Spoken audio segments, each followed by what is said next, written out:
right, you've probably seen the news. President Joe Biden has recently pardoned his son.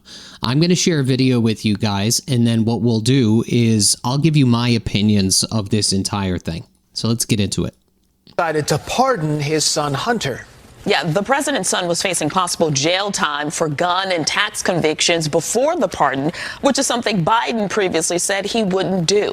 Let's get right to Good Day's Robert Moses. He joins us in studio with more on what this all means. Robert, good morning. Tashani and Dan, good morning to you. Hunter Biden had long been in the throes of addiction, but in a statement yesterday, he said he has been clean for more than 5 years.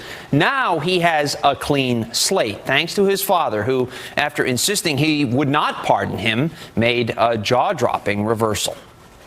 And I will not pardon him. Not even 6 months after uttering those words, President Joe Biden reversed course and issued a full and unconditional pardon of his son Hunter, which wipes away his convictions for illegally buying a gun, which a jury convicted him of in June, and for tax evasion, which he pleaded guilty to in September. The charges in his cases came about only after several of my political opponents in Congress instigated them to attack me and oppose my election, the president said last. I mean, I want to stop the video for a second here. I mean, what about all the attacks on his opponent, right? There were so many. I mean, that guy was in court what seemed like every other week. And I don't know why they're surprised at something like this. I don't like that politics has resorted to this. Let me just make that clear. But here's the thing. It's like, do as I say, don't do as I do, right? And that's really what's happening here. Night.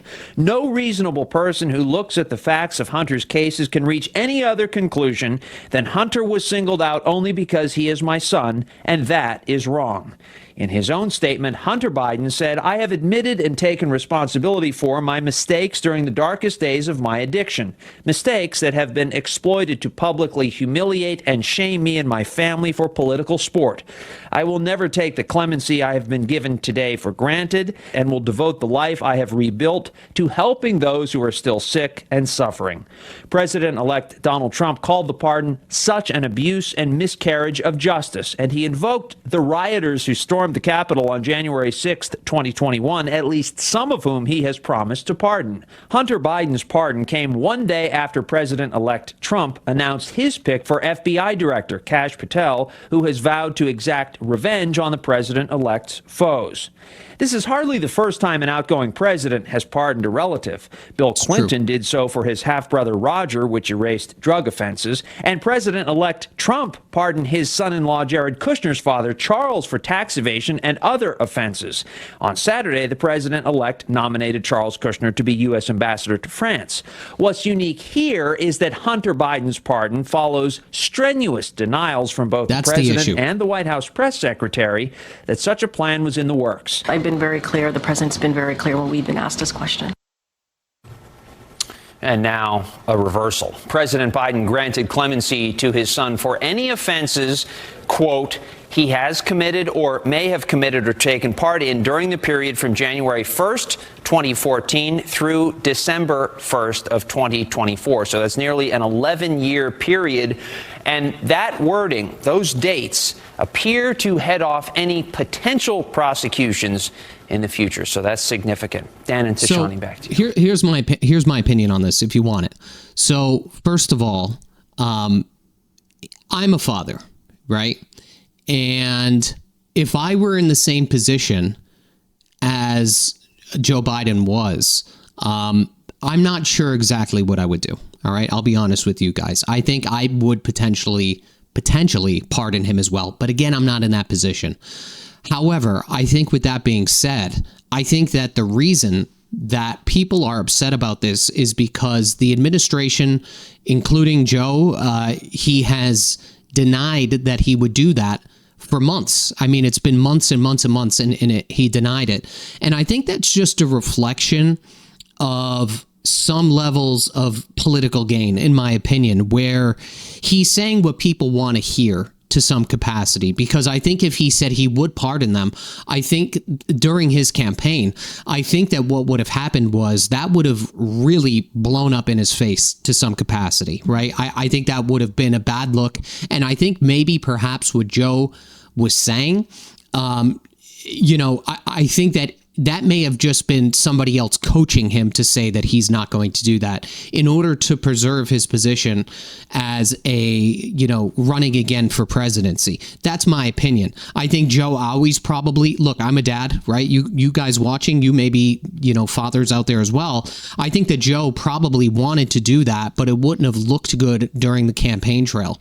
And I'm not saying that's good or bad. I'm just letting you know my opinion here. Overall, though, I think that, politics has gotten really, it's really abusive anymore. And that I'm not so much in agreement with. I just, don't like attacking people and their families or their, whatever it may be. But that's just the world that we're living in right now. It's just so easy to do that. And I think that it's foolish to say, at least for Biden to say that, it's really unbelievable that they would do something like this, because the fact is, not only has his administration done that to President-elect Trump, but they did that for how long? He got into office back in 2016, and that's all the news media ran, right? And then he started to rerun, and basically it was his administration versus the other administration and like 95% of the news media. The poor guy was literally in and out of court. It felt like every other week, right? That's what it looked like. So, I don't think it's right on either side to attack family members, especially children and stuff like that. And I've seen people struggle with addiction. And it's not a fun thing, guys, right? It's not a fun thing at all. And not only for the person that is, that it's happening to, but also their family members and stuff like that. So I could feel for Joe in that regard. But I think the main problem here is that people are just ultimately upset that he went back on his word. But again, in my opinion, I think that was perhaps something that Biden was in the position of being told to do, because if he said that he would pardon him during his campaign trail, I think that would have been a bad look overall. So I think there were two evils, and I think he took the lesser of two evils, and now that he's completely out of it, this is what he decided to do. I don't know what you guys think about this. Again, I am a dad. I'm not in that position, so it's hard for me to say what to do. But it's a tough position for anybody to be in, but people are upset that it happened. So that's it, guys. That's it for today. Have a good day. Bye-bye.